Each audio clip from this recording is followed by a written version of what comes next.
Saya Amalia Rizaliana. Berikut adalah video penyimpangan-penyimpangan yang terjadi pada demokrasi terpimpin.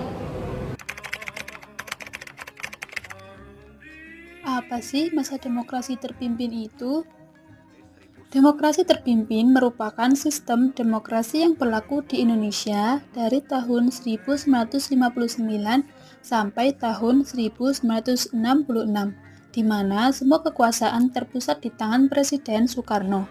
Ini memberi Soekarno kekuasaan yang amat besar dan kuat. Berikut beberapa contoh penyimpangan-penyimpangan yang terjadi pada masa yang terpimpin di Indonesia. Yang pertama, Nasakom, nasionalisme agama komunisme.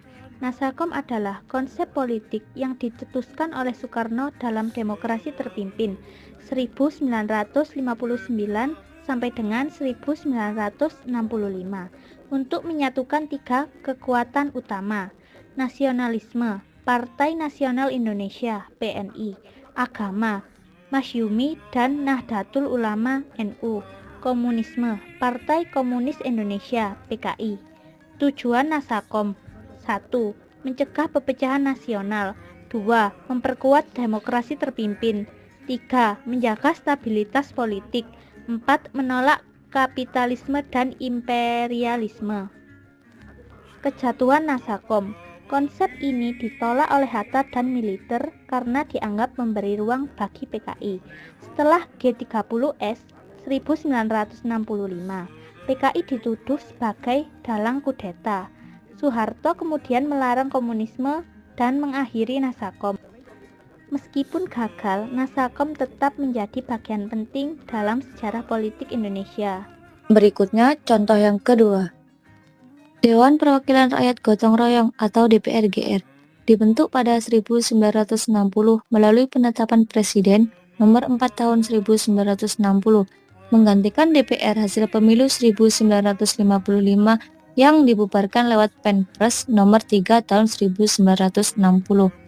Pembentukan DPR-GR dipicu oleh kegagalan konstitusi menetapkan Undang-Undang Dasar dan Dekret Presiden 5 Juli 1959 yang mengubah demokrasi liberal menjadi demokrasi terpimpin.